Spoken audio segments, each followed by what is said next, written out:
Jonah Oliver, welcome to the Way of Champions, man. So excited to have you on. Thanks for having me. It's great. Well, we got to talk about a month ago or so, and finally our schedules aligned to get you on. I didn't know a ton about your work until recently, and then I've dove into it deeply, heard some interviews you've done, and I just love the way that you approach athlete development and sports psychology and neuroscience and things like that. And so much I want to ask you about. So you ready to get going? Let's see where we end up. Let's see where we end up. Maybe start and tell, but since you're in Australia and we have a lot of audience in Europe and the United States, obviously North America. So maybe tell people a little bit about what you do on a day-to-day basis before we dive in. It's probably the hardest question I've ever been asked on a podcast because it's so varied. Well, I mean, fundamentally, yes, I'm a psychologist by training. I work at the pointy end of elite sport primarily, as well as a whole bunch of more executive coaching and the like. And now I work with really interesting clients like surgeons and military police and actors. And so, the idea of performance, it transcends the context, right? But primarily my work is in the pointy end of elite sport, whether that be on the PGA Tour or in pro sports, racing car driving, UFC fighting, the Olympics. It doesn't really matter the context. So primarily performance psychology. And people always say, well, what do you do? And I say, I help people focus on the right thing at the right time.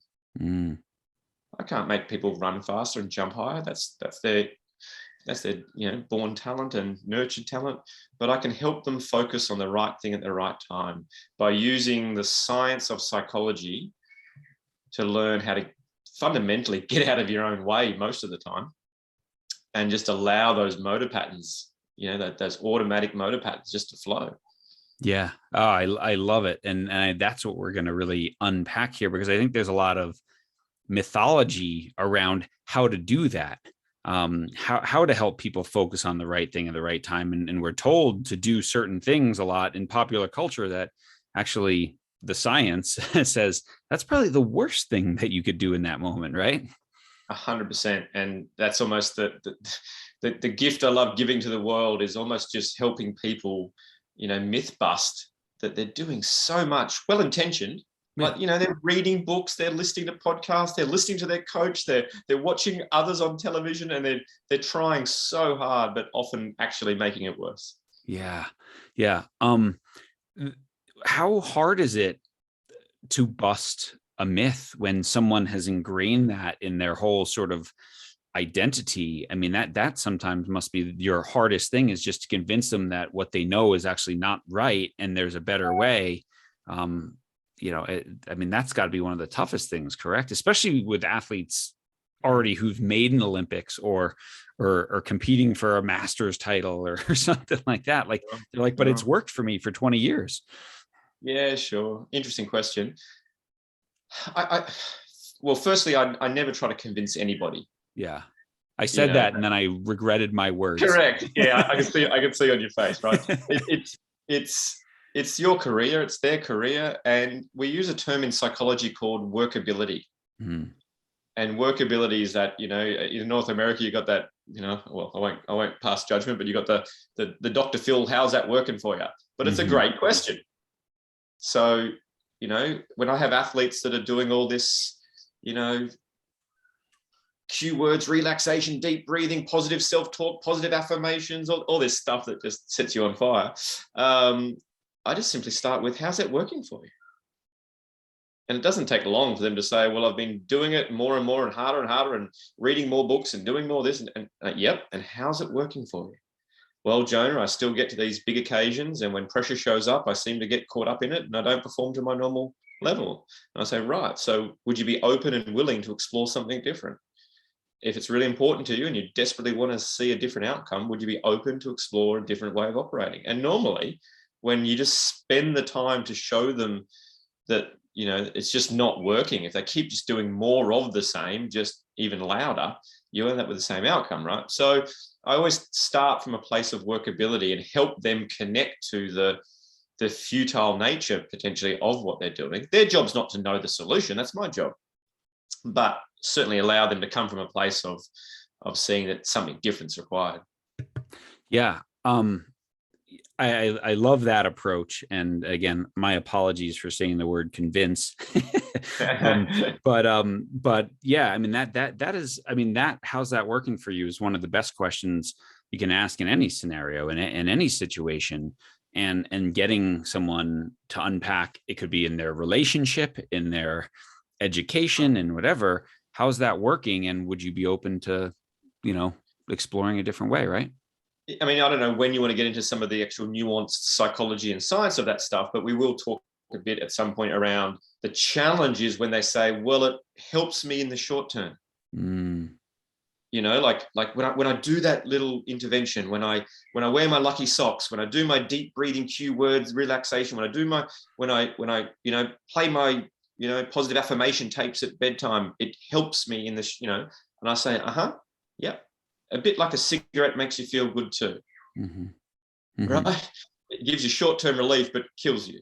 Well, a lot of these psychological techniques that we've somehow taken on board in performance psychology does give the athlete short-term relief or benefit. They feel better, they feel more calm, they feel a bit more whatever that is. And that's really addictive, right? Because you're feeling inherent uncertainty, anxiety, whatever, and you do something and you get a short-term benefit. That's where people get hooked because they're so scared of letting go of that. But that's like, can we look at the long-term cost of that?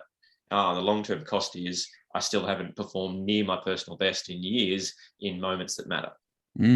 Yeah. And in that, helping them see that and understand it, I mean, we have such a strong outcome bias as well, right? That it must work because it worked in this moment, and so therefore it was a good decision. But there's not really a lot behind that. It just happened to work in this moment. I think about that a lot when I actually hit a good golf shot. I'm like, oh, what did I just do? Yeah, right. I mean, let's talk about that. So some of the fundamental work I have to do when you ask me how do I help, free people up to be open to going down a different rabbit hole, it's understanding the basics of the human brain and how our brain craves correlation, and we're actually really poor at causation, right? Correlation versus causation. An elite sport is full of stories. I always say, yeah, well, my grandma smoked and drank till she was 95. It doesn't mean that's good for you. It's a story. It's a correlation. She lived to 95 despite drinking and smoking, She might have been 105. Literally, right? But and I'll be a bit playful. It's like there's probably some listeners today who went out who are young and single and they put on a perfume or some aftershave and they got a little bit lucky on the weekend at a local bar, and I guarantee next weekend they're far more likely to reach for that same bottle of perfume or aftershave, even though they've got 6 or 7 others on the shelf, because our brain just says, well, can't, we associate, right? We associate, but there's no causal mechanism there, right? The causal mechanism is you walked up to that person and said, hi, can I buy you a drink? But it's our brain craves correlation. So everything from superstitions, right, at the most extreme level, I've never seen a golf ball be hit by wearing a pink pair of socks, but it's amazing how many golfers wear pink socks because they think it does, right? Our brain craves reducing uncertainty, right? Uncertainty is the hardest human emotion, I say. We can tolerate grief, loss, pain, anger, but uncertainty, there's a reason that 7-year-old kid shakes the present under the Christmas tree. We just can't stand the idea of not knowing what's in the box, right? Yeah. Like we can, and at a really deep level, we can handle a terminal diagnosis. What we can't handle is we don't know when. Yeah. So put yourself in the shoes of an athlete. I've trained so hard. I've put so much energy into this. I'm a coach. I've prepared the team. I've given them all the tactics and knowledge I can possibly impart, but I don't know if that's going to be enough. So when that uncertainty shows up in our brain, we have deep neural architecture that does everything in its power to reduce uncertainty. The most common mechanism of uncertainty reduction is to think. Okay. So think about this for a moment. I'm feeling a bit uncertain and anxious, and my brain says, aha, I know what I can do. I can engage in a whole bunch of excessive thinking about that future event to see if I can somehow solve the future through excessive thinking. Mm-hmm. And I go, okay, just for a moment, let's just look at what the definition of anxiety is, right? And a fundamental symptom of anxiety is worry. Mm-hmm. What's the definition of worry? Excessive thinking. Mm. Not negative thinking, just excessive thinking. Mm-hmm. People think worrying is always thinking about bad things. You can be worried, but just having heaps of thoughts about the upcoming game you need to play. Right. Tactics and strategy and position. And so I say, wow, so you're feeling anxious and your genius brain says, I know what I'll do. I'll engage in excessive thinking as a way of reducing my uncertainty. So you're telling me your solution to anxiety is to worry, which is a symptom of anxiety. Yeah. Hence why we feed the fire, right? Right. So it's fascinating seeing that some of those things that our evolved brain has, developed to keep us alive as we walk through the woods actually becomes almost a weakness when it comes to things like preparing for future events where there's inherent uncertainty. Yeah. And I mean, I've heard you say, I told you this the last time we talked, that I love the story you told, and maybe I'll get you to talk about that. When some of your athletes were going, I think, to the Tokyo Olympics, and they got the ceremonial ticket from Japan Airlines. Sure. Tell that story, because this is really, this whole idea of like, this is, that's what you signed up for. So tell that story, because I think it's a great one. Yeah, sure, mate. Well, it's sort of just, I'm quite a playful therapist, I guess. I like to just you can tell if you're listening already. Yeah, absolutely. Yeah. Well, it's one of my values is playfulness, right? Mm-hmm. And so, we'll talk about values as we journey today, but it's so important to be congruent to who you are and your values. You do a better job no matter what your discipline, right? Mm-hmm. So I was working with some athletes leading into Tokyo, and the same themes were showing up, right? You could almost look at my calendar and set some, some indicators saying, I bet around 3 months out from the Olympics, there's going to be a whole bunch of athletes present with pre-Olympic nerves, uncertainty. And sure enough, oh, Jonah, I'm worried about getting COVID and being ruled out of the games. I'm worried about getting injured. We're really at peak training now. And if I get a hamstring tear at this point, my Olympic dreams is over. Some of them were nervous about making the selection. I'm working really hard, but all my dreams could be shattered if I don't make the team. All the usual pre-Olympic, I guess, worries, anxieties, and fears. Excuse my voice. And I remember sort of thinking, I've seen all these photos on social media recently of the airline ticket from our major sponsor here that we all flew over on a big charter flight. Mm-hmm. And I remember one day just saying to one of my clients, I said, hey, that ticket you got given? It says Tokyo bound, and you sort of put it all over social media, and I imagine you've still got it on your wall at home. And he was like, I've got it in my bedroom. I'm really proud of it. I was like, I wish the Olympic Committee had given me that ticket before they printed it as a marketing activity, and just given me a chance to actually do a couple of things. I said I would have turned the ticket over, and on the back, like most, airline tickets, I would have printed some terms and conditions. Mm-hmm. And on the back, I would have said, apprehension, doubt, worry, fear of COVID, fear of deselection or non-selection, fear of underperformance, fear of disappointment, fear of embarrassment, hope, uncertainty, poor sleep, a whole bunch of what ifs, mm-hmm. A bit of overthinking and overanalysis. Everyone in my family only talking to me about my Olympics and defining my self-worth just as something really narrow. The list would just go on and on. I could fill the whole back of this massive ticket. Mm-hmm. And if I then said, hey, mate, do you still want the ticket? Do you still want to get on that plane and go to the Olympics and fulfill that dream of being an Olympian and perform at your normal best?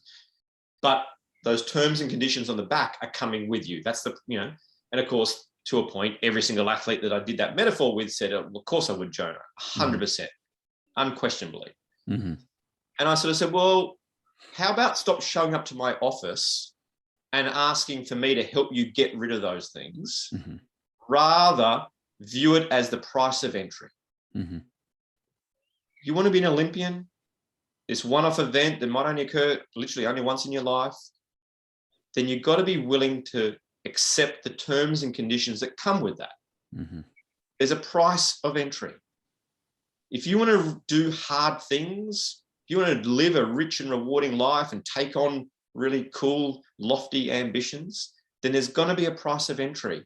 Yet for some reason, we almost think, and I think we've got to do something in our current modern world to really help educate our athletes on that, because they often interpret that there's something wrong with them. Yeah, that's exactly it, right? Oh, why am I feeling this? There must be something wrong. There's something wrong. And then I see coaches, administrators, parents, not well thought out books, etc., telling them that you've got to be more positive, you've got to be more confident, you've got to be more calm, you've got to believe in yourself more, you've got to block that out and not even let that stuff creep into your mind. You've got to write a bigger vision board on your bedroom wall or some like, as opposed to going, welcome to being human. Yeah. You know what we worry about? Things we care about. Yeah. I didn't get nervous making breakfast this morning, but I get nervous about watching my son learn to ride a bike in the street like you worry about things you care about. So it makes complete sense that you're going to have some cognitive content about this event that's coming up that really matters to you. Mm-hmm. But let's look at the cost that comes by thinking that there's something wrong with that. Mm-hmm. Typically what I see is, if I believe that my anxiety, my angst, my uncertainty, my doubt, my worry is problematic and something I need to do something about, then I will try to do something with that. I will try to suppress it, distract myself from it, replace it. I'll try to do something, especially if people I love and trust are telling me I need to do something with it. Mm-hmm. And then I fail. Mm-hmm. And this is where I do want to get a little bit psychological. The term is metacognition, metacognitive worry.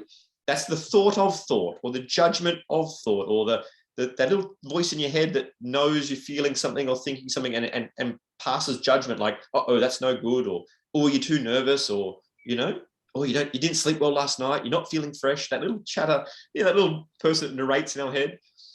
If I believe my worry and anxiety is bad and it's going to lead to me not performing well, I then try to do something with it, but I fail. Mm-hmm. Just for a moment, your listeners, think about that. I'm failing at doing something that I believe is critical, or I'm going to have a bad outcome. Right. Your anxiety goes from what I call normal nerves into panic. Yeah. As a psychologist, we call that metacognitive worry, metacognitive panic. I'm freaking out that I'm nervous. Yeah. Versus just being nervous. And those things you went quickly through 3 things, though, that we're, again, the myths that we're told: distract yourself, suppress it, or replace it. And all those 3 actually leave a negative internal experience and they make it worse. Correct. Fascinating research, right? So here's the thing. And I always say to some athletes, you'd be better off doing nothing than engaging in the following 3. So suppression, we all do that. Just bury that thought. Don't like that thought. I'll just push it away, right? Mm-hmm. The old bury. Distractions, probably the big one I see these days. Like, I see athletes who cannot put their phone down, and people say, oh, they're hooked on social media. Well, they are, but the reason they're often hooked on it is it's distracting them from their own thoughts. Mm-hmm. They don't want to sit with the anxiety or the uncertainty or the judgment so suppression, push the thought away. Distraction, just stay inherently busy.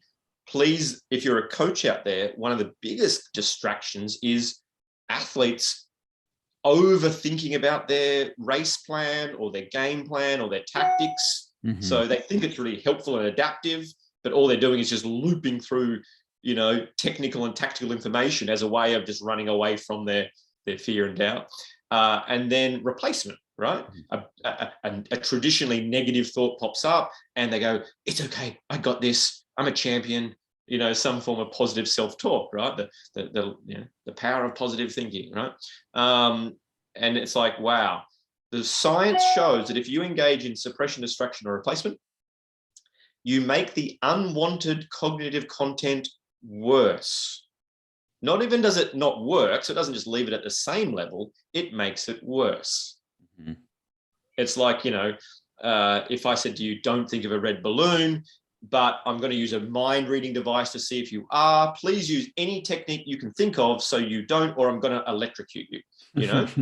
And so you might start off with green balloon, green balloon, green balloon, green balloon, Yeah, yeah. right? But if we could read your brain, what you're actually doing is you're saying, think of green balloon so I don't think of red balloon. Yeah. Right? Don't kick it over. Don't Right. don't Right. walk the batter, whatever it is. Yeah. Don't Right. miss Right. this putt. Right. Stay busy on social media so I don't think of my worry. Yeah. So that the unwanted thought is actually getting increased frequency in the subconscious. Yeah. Yeah. No, it's fascinating. And so, like you're saying, if it started with education of these are the terms of and conditions of doing something that matters, this is completely normal. You are supposed to feel this. And Correct. everyone that you're watching on TV feels this as well. Correct. Right. So what have they done differently that I haven't done? Yeah, sure, mate. Well, I start with three main pillars. And you pretty well just summarize it, right? It's not about positive thinking. It's about taking positive action no matter what you feel. Mm-hmm. I'll say that again. It's not about positive thinking. It's about taking positive action no matter what you feel. There's no gold medals for the best positive self-talk at the Olympics, right? Sport is a behavior. Mm-hmm. And so when you say, what do those people do that's differently? Trust me, I work with them. They're just as often nervous, apprehensive, and perfectionistic, but they know that that's normal. So they just stick to their normal actions despite the presence of really strong internal experience. Mm-hmm. What we see on television is they look calm and confident, and we use the wrong language. We say, oh, look how confident so-and-so is.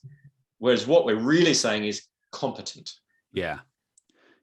And I think I think, feel free to correct me if I'm wrong, but I wrote down a Jonah Oliver quote of confidence is a feeling and competence is a behavior. Is that a correct statement? It's a huge piece of work.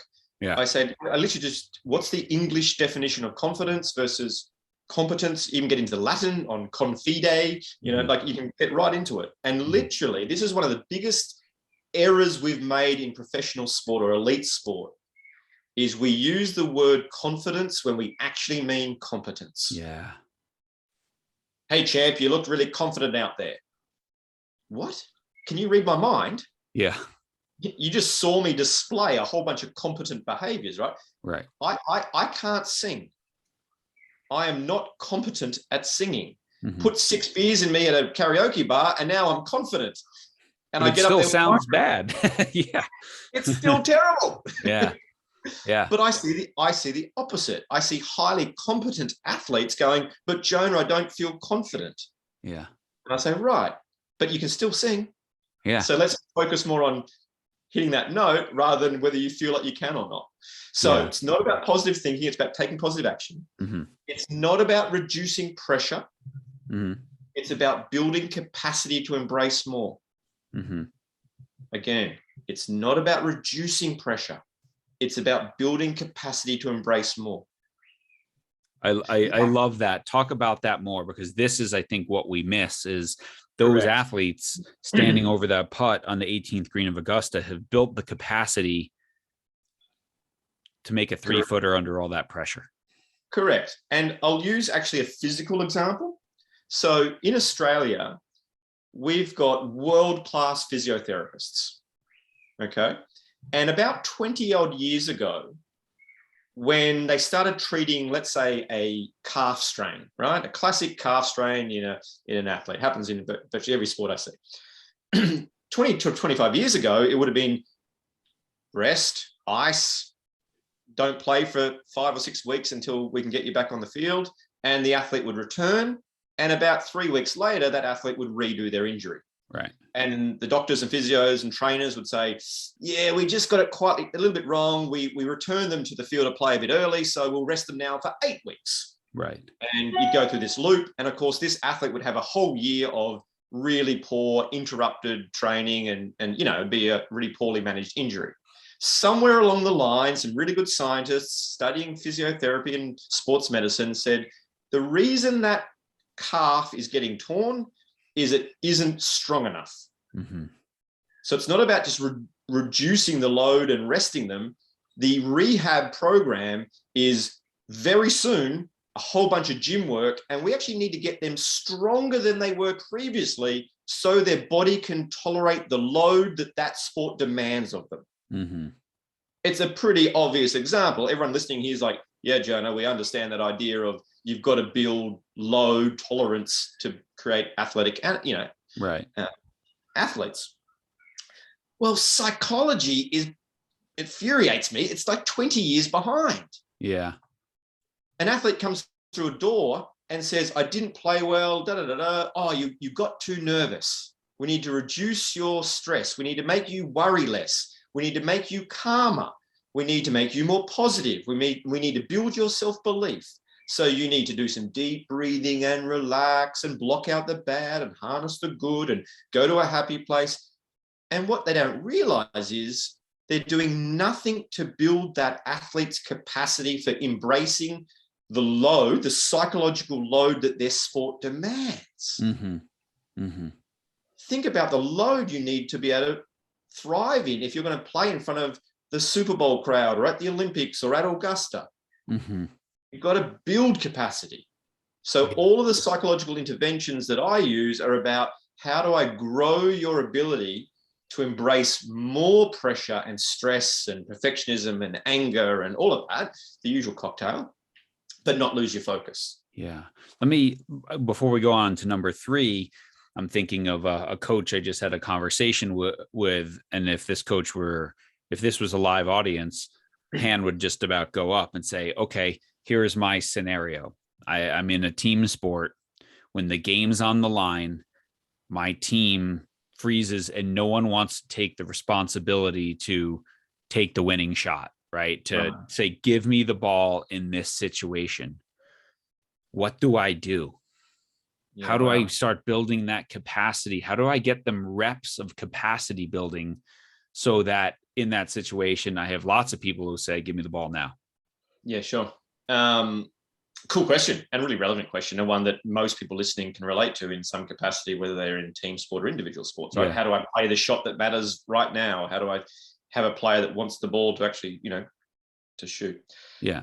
There's probably a couple of things there that we need to explore. The first is obviously if it's a team sport, you've got to look at your cultural conditions. Yeah. So I say your job as a coach, you can't force things on athletes, but you can create the conditions for high performance and thriving. Mm-hmm. And a real critical element within that is psychological safety and accountability. Yeah. Go ahead on those. Yeah. That was my thought, but yeah, go ahead. So interesting study came out of Google, actually. They did a massive meta-analysis and they looked at all the factors that contributed to high-performing teams. And they found that the number one variable is psychological safety. Now, what's that? That's the ability to feel like you can make errors in front of your work colleagues and your bosses or what have you without persecution or reprisal, right? But it's not just like safety. It's not just about saying, hey, let's all just be really nice to each other and just do what it doesn't matter if you miss, you have to have accountability in equal dose. Yeah.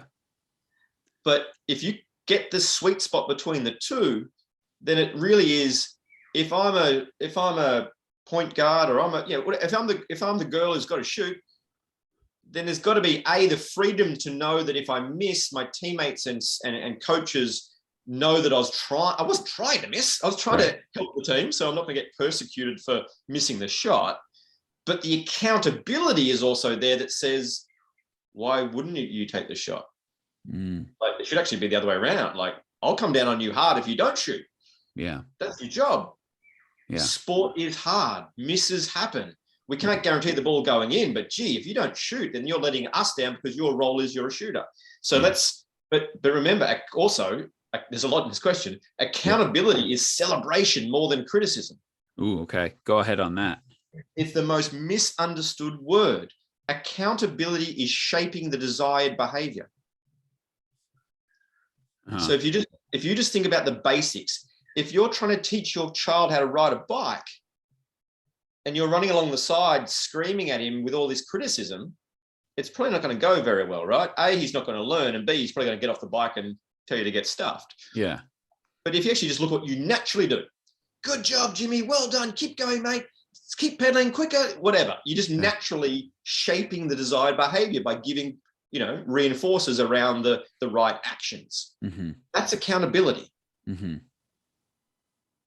Identifying an error, identifying the breakdown of a skill and being a little bit, I don't know, firm about that.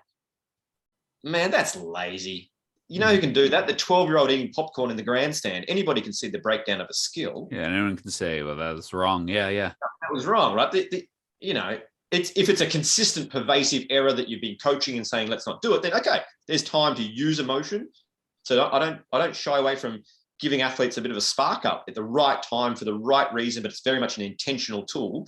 But accountability should be almost like an 80-20. It should be much more about shaping the desired than just identifying the error. So you want a culture of heightened accountability where that person is celebrated. Yeah. For taking the shot. Yeah. Yeah. The shot didn't go in. Welcome to sport. Right.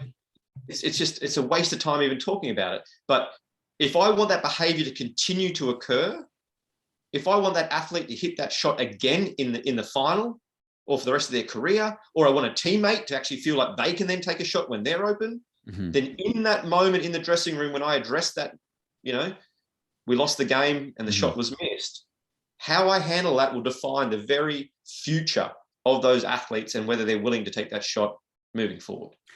Can I, when I think of accountability as well, and feel free to correct me when I'm wrong, I also see this, it's also this combination of I'm accountable for developing the competence so that if that shot falls to me, I'm ready to take it as well, right? Like that's a side of accountability that's important so that, but because this goes back to the first thing we talked about, which was worry. I don't want to take that shot, not because I don't have the ability to do so, because I'm worried what people will think if I miss. Correct. So yes, there's a couple of things in that, right? Firstly, competence breeds confidence. Yeah. We know that. So when people crave confidence, I say, well, just go out and get really competent and let's just see what happens to your confidence. Exactly. Right? And it doesn't guarantee it because you can be highly, highly competent. And then on the day of the Masters, you feel really anxious and low on confidence, but you go, you know what? The one thing that's more stable is your competence. It doesn't abandon you, just your confidence dances around. So firstly, if I said to my athletes, don't get on the field, don't go on the basketball court, don't tee up on the first tee until you're confident, most wouldn't run out. Yeah. Right. So we don't wait for confidence. We build it through competence. In terms of coaching and your role to build that and the athlete's responsibility to build that, exactly. If I see an athlete miss a shot and they haven't been training, they haven't been doing their drills, they haven't been working, I'm probably allowed to feel a bit disappointed in them and have some accountability and have a conversation around why they're choosing not to, engage in those practices. Yeah. 100%. Yeah. But if that athlete is training and working hard and shows great commitment to the team, and they miss the shot, well, it just doesn't even warrant a second's attention. Rather, you need to shape the other behaviors. So I just see coaches losing so much energy on the wrong things and unintentionally, literally stripping that team from the psychological safety to take the game on, to take risk, to be courageous and try things and do things. And when you said to me, what is it that separates good from great in terms of, those factors? I say it's that they're willing to keep doing the normal stuff despite the context. So one of my little cliches is competition is an ordinary performance on a special day. Yeah. I'll say it again. It's an ordinary performance on a special day. Yeah. I love it. You've done this over and over and over. It's just a day on the calendar that says now today's the TV's on. It's a special day. Yeah. So don't try to pretend it's not. Yeah. I hear coaches and parents, just pretend it's training, mate. You play so well at training. just pretend it's just another Tuesday. And you can't lie to yourself. It's the Super Bowl. It's the Olympics. It's Augusta. I think we know what it is, right? Yeah. So what's special about it? Well, we know it's the same conditions. It's still a basketball court. It's still an athletics track. It's still, but it's special because it's competition. It matters. I'll have some internal content. I'll have some excitement, some hope, some doubt, some worry, the usual cocktail. Yeah. Yeah. What I bring to it is my ordinary. I often be quite humorous with clients if I'm in that environment with them. And I say, all right, go out there and be really boring.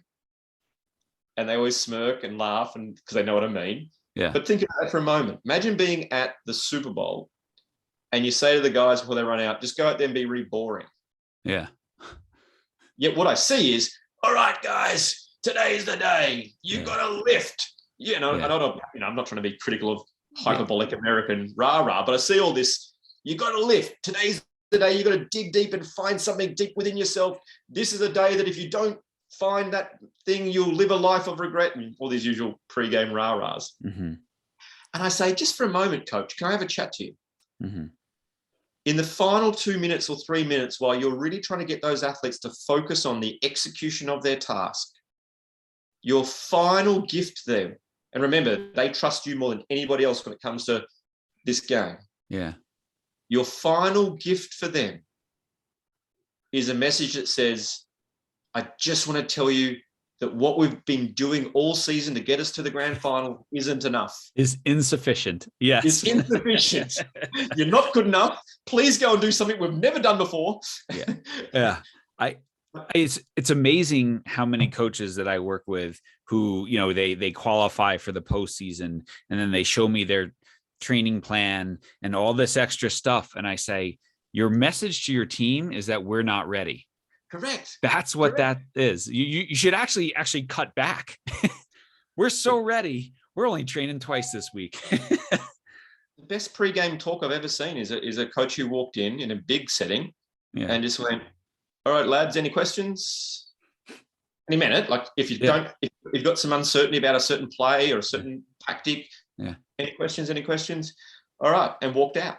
Yeah. Yeah. And the room was a bit shocked. They were expecting this massive thing. He's a very famous coach. They were expecting a whole lot more. Yeah. And then you could see the sort of look on their face as it sunk in. Yeah. Like, we're good guys. We've had an amazing season. If it's not good enough today, it's not good enough, but go out there and just be yourselves. Right. And if you're in a grand final, if you're in a Super Bowl, you're already so focused on that, you're in a rivalry game, a derby match, like you're there as a coach. You don't need to get them engaged in what's happening. What it is it's more about you. Yeah. And that's an interesting concept. It is a really interesting concept because you're the one who's like going, have they prepared? Have I got it right? Whatever. Correct. Yeah. So, and you know what the funnest thing I often do when I do coach education work is I get athletes after a game and I say, can you please write down or just tell me what the halftime or the quarter time, what the pre-game speech was and the critical messages. Yeah. And you know what they tell me? Yeah, no one knows. They're done after 10 seconds. The only thing they remember is the emotional state of the coach. Oh, wow. No, that's super interesting. Right. They say, I remember he was pretty angry at halftime. Wow, that's really interesting. Or we could tell the coaches were pretty stressed at three-quarter time. Wow.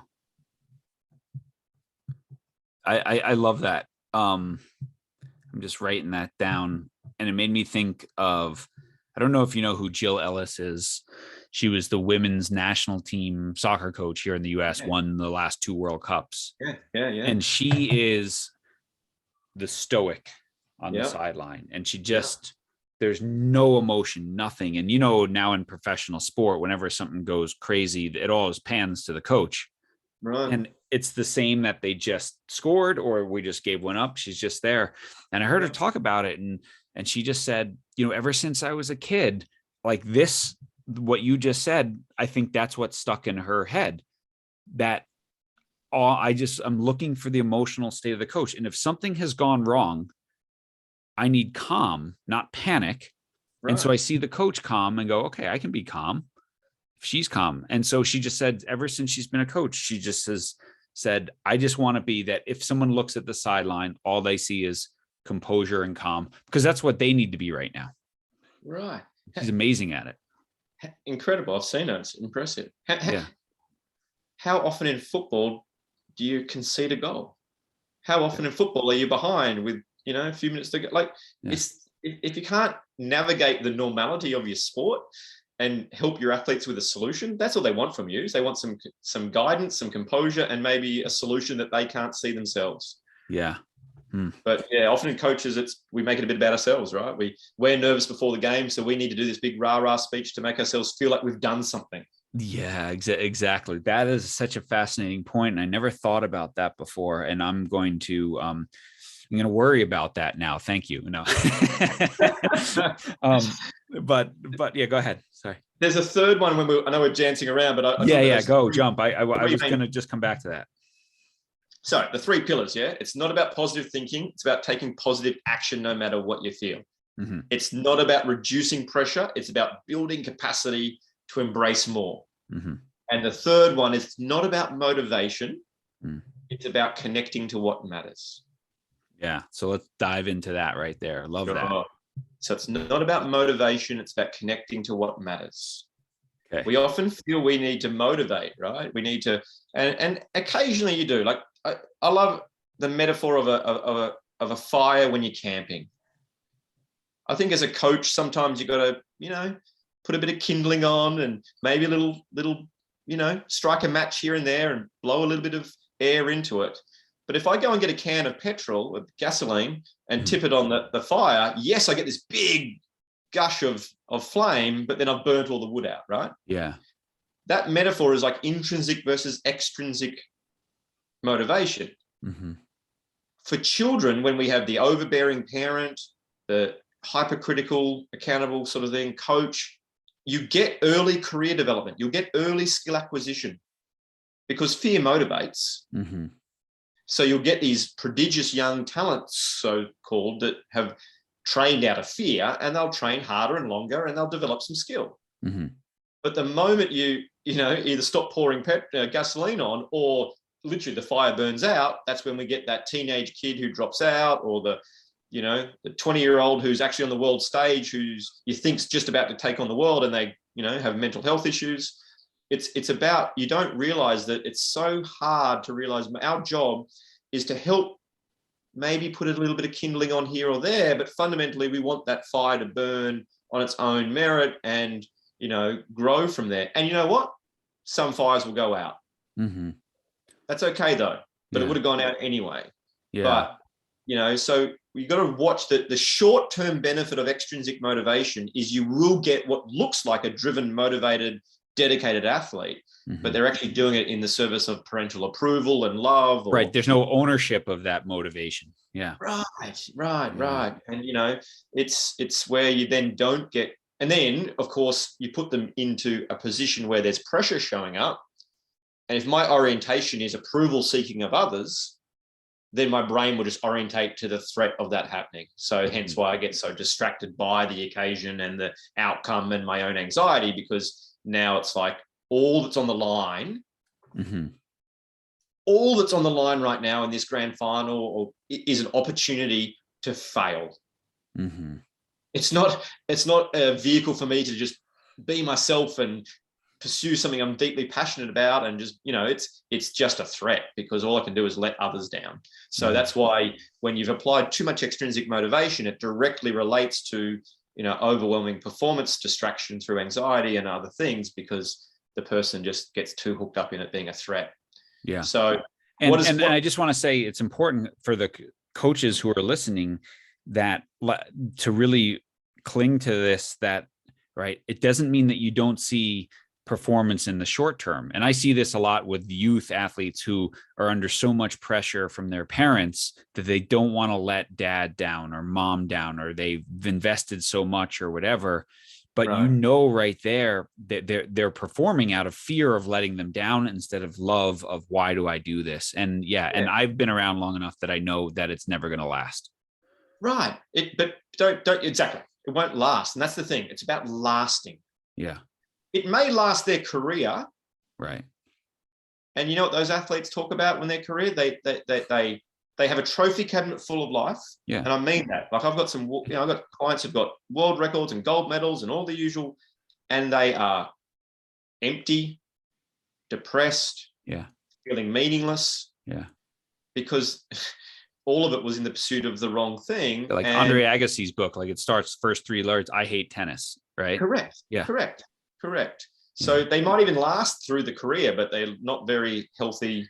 You know, they didn't. Sport is such an amazing vehicle. It teaches you failure, setback, challenge, adversity. It tells me that I'm not as good as I think I am, and other people are better than me. It teaches me about facing fear and making room for it. It's such a great vehicle if we use it for the right intent, you know. Mm-hmm. But if it's not, it can be really, really hard and toxic. So let's get into what matters and motivation. Yeah. The example I often use is this.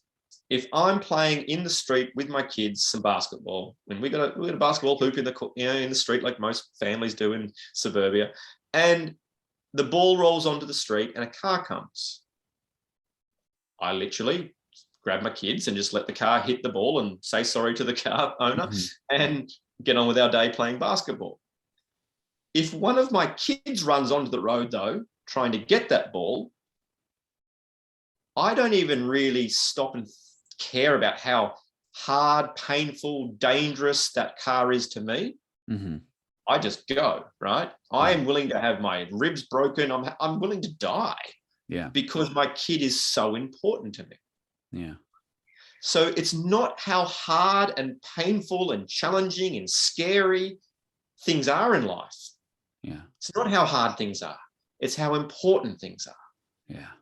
But if I lose connection to the importance, our brain will always orientate to the pain, because our brain has neural architecture that is so threat and fear orientated that it always wants to focus in on threat and pain. Mm.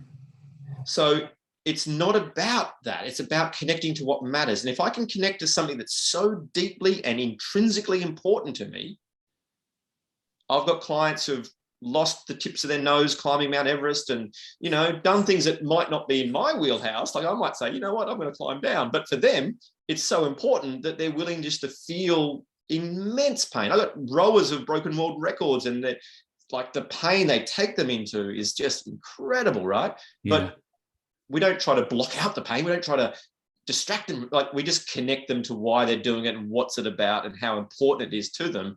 And then the pain, the discomfort, the pressure, whatever that is it can come in full doses. Yeah. So I have a great follow-up to that in the perfect timing, because I have my brother-in-law's in town, and I was telling him I was so excited to talk to you today. And I told him what you did, and he said, "Do you take audience questions?" And I said, "Well, it's not live." He goes, "Yeah, but I'm sitting here right now. I have a question." And he was an NCAA athlete, as was my wife. And, he asked about, these examples of high profile athletes pulling out of competitions, like a Simone Biles in the last Olympics, or I was at Ash Barty. Is she the number one player who just retired? Like in the heat of a competition, and I don't think you work with Simone Biles, so you're just speculating, I'm sure. And obviously I shut it down if you are, but is that something where she lost sight of her why, and then it just becomes the fear of what's the world going to say if I don't win? Is that how you would see that as an outsider? Yeah, big question. And I wouldn't have a clue, right? So I don't work with her. So, but let's just talk more broadly around those types of questions of where we see athletes avoiding certain competitions that might be a little bit unexpected because they're fit, they're in form, and, it can really be one of two things, right? And this is important. It might be a towards move. Yeah. It might be that sport is only a piece of me. It's not all of me. And right now I want to go to my cousin's wedding. And the people will think, why would you not go to the Olympics? And you say, because my cousin's wedding is more important to me. And that's cool. Yeah. That's freeing, and you're owning it, right? So firstly, it could be a towards move. It could be about just keeping things in perspective. But typically we see it as known as experiential avoidance. Oh, go ahead. Okay. Yeah. Important psychological concept. experiential avoidance. And that means we avoid something because it's making us experience some discomfort. Mm-hmm. And the best playful example I can give you, right, is let's say your listeners are going to a cocktail party and we're walking around the cocktail party and I walk up to one of your listeners and I say, oh, excuse me, you've just got a little bit of spinach between your teeth. You know, they must have just had one of those little canapé teeth, right? And they go, oh, thanks, Jonah. And they clear the spinach out of their teeth. In that moment, I know they instantly think, how long's that been in my teeth? Who else have I just spoken to? And I say, hey, let's do a little experiment. Let's go find those people. Yeah. I'm a psychologist. I'm a sucker for a bit of an experiment. Let's go. And so we walk back up to the last person they were chatting to. And I say, excuse me, did he have spinach in his teeth when you were speaking? And they're like, oh, yeah. He didn't want to say anything. And I say, just out of curiosity, why didn't you tell him? Uh-huh. And the most common answer is this. I didn't want to make him feel bad. Mm. I didn't want to, I don't know, I just didn't want to embarrass him. Didn't want to embarrass him, yeah. Didn't want to embarrass him, didn't want to, figured he'd work it out himself or, I don't know, and I say, that's a very interesting lie. And then they go, what? I say, you just lied. Mm-hmm. In that moment, it had nothing to do with him. Mm-hmm. It had everything to do with you. Mm. You didn't want to feel uncomfortable saying you've got spinach in your teeth. Mm-hmm. Your brain said he might get embarrassed. He might say something, whatever. You'll create a story in your brain to justify it. But you went to say something probably, and you get that little rise of anxiety and you go, oh, and you avoid it, right? Yeah. And every single day we do this. Yeah. We don't tell that athlete what we really think of them and around their performance because we don't want to make them not like us. Yeah. We're a boss at work and we don't want to have that performance conversation because we don't want that staff member to cry. We don't give our wife feedback around something because we don't want to make her upset or have a fight. Like we create a story in our head all the time. Some of it might be true. Mm-hmm. They might cry. They might get angry. That's true. But mm-hmm. The reason we don't is that we feel the discomfort and we just don't like that feeling, mm-hmm. right? So experiential avoidance.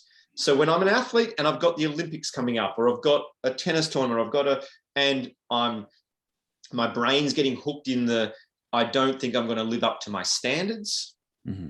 So I've got some fear of underperformance, or it could just be, I just don't like feeling the anxiety. A lot of athletes, it's not actually about the outcome. They mm-hmm. actually know they're probably going to medal or win or make the semifinals, or I just can't wake up every morning feeling nauseous and having not slept well and struggling to even eat breakfast. They really are avoidant of feeling the price of entry. Mm-hmm. Yeah. And again, going back to our earlier conversation, it's normally because they haven't developed the skills to see that discomfort as, normal, okay. It's more that metacognitive, oh no, I don't want to feel that. I don't like, so they've developed an unhealthy relationship to their internal emotional experience. And then they predict that's going to show up at that event. And they're like, I don't want to feel that. So what does our brain do? Mm-hmm. Our brain is really good at motivating us, right? Mm-hmm. It creates messages. Feel hungry. Go find some food. There's a snake. What do I want to do about that snake? I know. I'll make you feel scared, so you walk away from the snake, right? Mm-hmm. Our brain creates these emotions to motivate us to take action. Mm-hmm. So our brain doesn't like anxiety naturally because it's evolved to see it as a threat. So it interprets a future event like an Olympics or something and says, there's just going to be a bunch of anxiety. How can I stop her going there? Or how can I stop him going there? Mm-hmm. I know. I'll make him no longer like it. Mm-hmm. I'll make them feel amotivated. I'll mm-hmm. make them feel like it's not important, or they don't enjoy it, or they don't like it, or I'll make them feel sad. I know. I'll make them feel really depressed. That'll stop them going. Like, your brain's pretty clever. Yeah. It'll give you whatever story you need to try to stop you moving into that discomfort. Yeah. And is this that this go back to pillar 3 of, but if I have that why, right, that helps me overcome that. correct.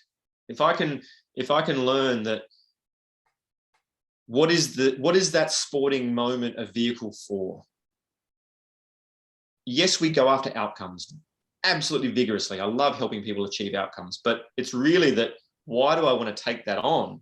Because it's a vehicle for me to bring my values to life. Mm-hmm. So the best science of lasting behavior change is values. Mm. We all have values. We may not have taken the time to define and connect to them, but values, what is it that's super important in my heart? There's things that we value, like I value family and friends and health and fitness. That's what we value. But then there's the values within it. Mm-hmm.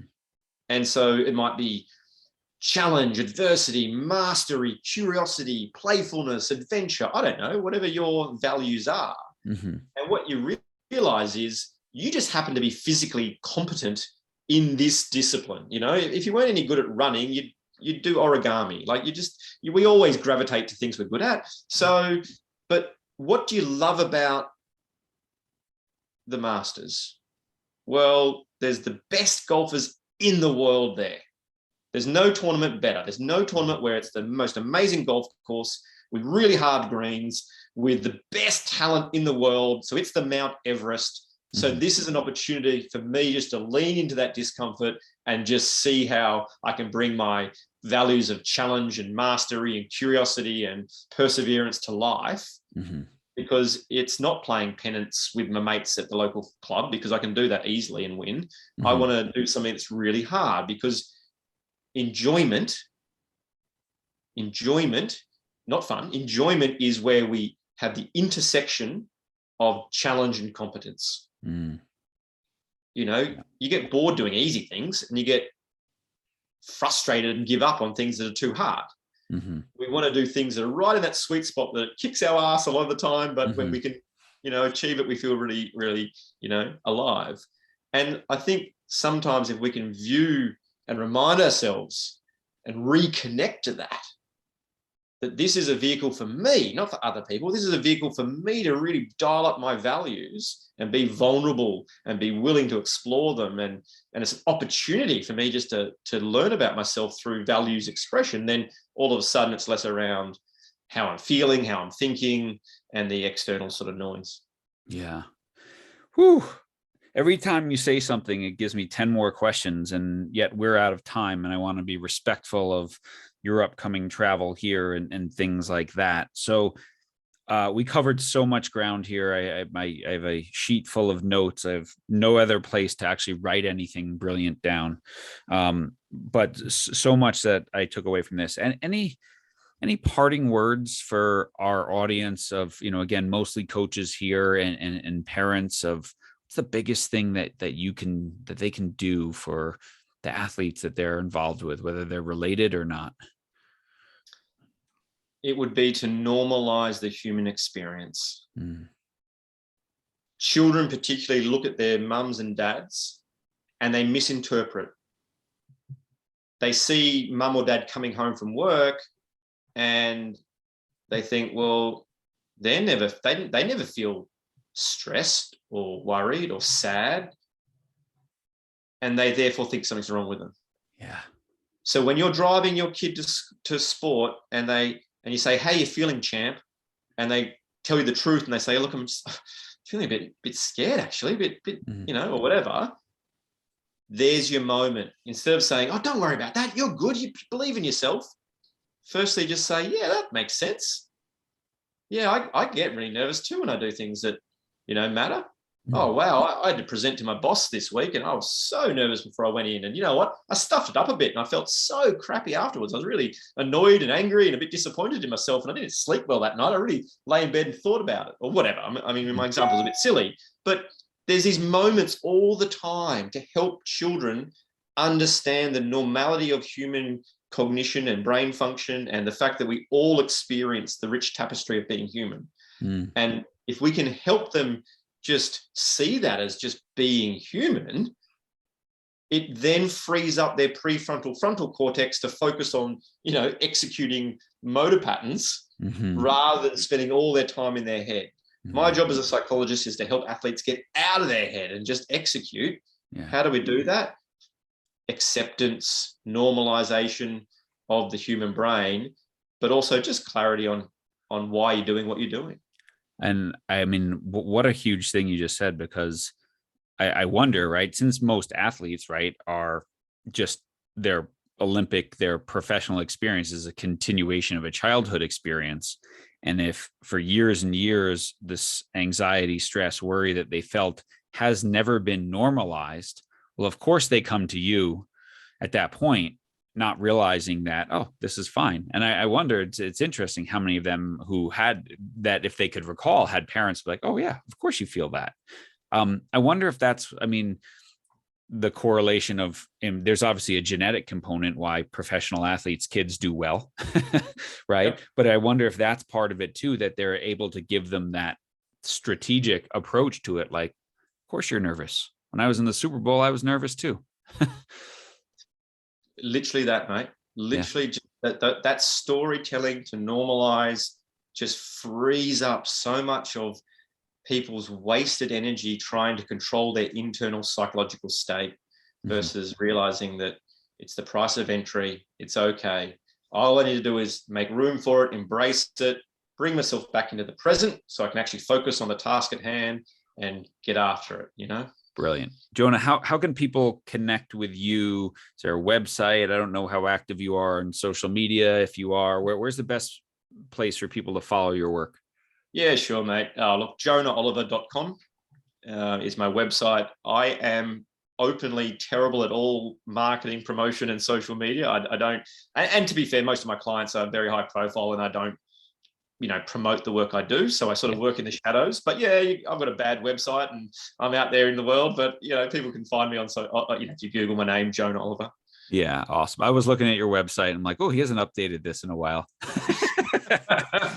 So too busy doing the work to promote it. Busy doing the work. Exactly. Awesome. Jonah, this was fantastic. Thank you so much for being on The Way of Champions. I know I'm going to get so many comments and feedback from this of saying, wow, what a podcast. So truly appreciate, and best of luck to you and all your athletes and some big upcoming events here. Really appreciate you being on. Thanks for having me.